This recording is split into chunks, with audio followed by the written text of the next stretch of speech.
I do tire of those in the VO industry who claim to speak for the VO industry. I tire of those in the VO industry who claim to speak for the VO industry. Now, some of you have been watching and probably go, oh no, you say, here's Todd haranguing VO coaches again, or industry experts. Well, call it what you may, but I do get tired of people who seem to consider themselves the Moseses of voiceover, come down from the mountain with stone tablets written by the finger of the VO god.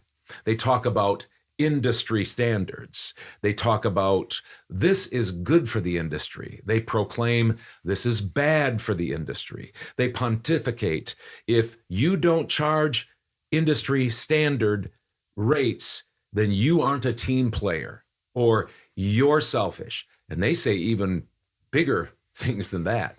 They kind of get in your face, and they can be quite intimidating. People that come off very strongly and say that they're experts and say that they speak for the industry. Well, two things. Who determines industry standards? Have you ever thought about that? Just take a step back and say, okay, let's take rates, for example.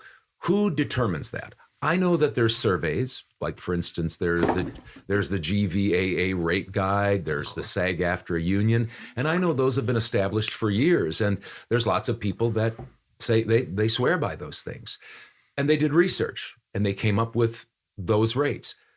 But who says that those have to be the industry rates? That's still just a human being or a group of human beings that have said, this is what we think is a good rate. I'm part of the industry, and I don't abide by those standards. Call me selfish. Call me, not a team player. I've been in this for 13 years. And by the way, I know a lot of people that don't abide by those standards. Again, put us in a group, excoriate us, do what you want to do, and blackball us, whatever.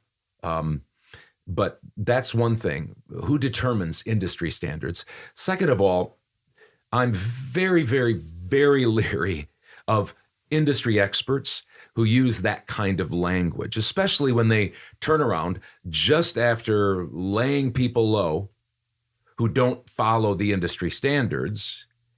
And sometimes they even call them out by name, and they call them names. And then they sell you something. That's what kind of drives me crazy. They put everybody down, say, these are the industry standards. You got to do it our way. Now, can I sell you something? In the words of Barney Fife on the Andy Griffith Show, now that's where you cheapen yourself. Warning, do what you want. It's your business. Do what you want. Listen to who you want. But for me, I'm always careful to vet very carefully those people who say that they speak for the industry. I want to know some things about them, namely how long they've been in the business, how successful have they been? That is, how much money have they made? How much money have they, if they're coaching, how much money have their students made? How are they doing? Those are the types of things that I want to know if somebody is speaking as an industry expert. So, some things to think about. Again, I'm not trying to be controversial. All I'm trying to do is, there seems to be this large river of flow that says this is how you have to do things. And if you don't do things this way, you're either not going to be successful, you're going to be blackballed, you're not a good person. And I think, well, all I do is stand at the riverbank of this big flood and say, I wonder if that's all it's chalked up to be.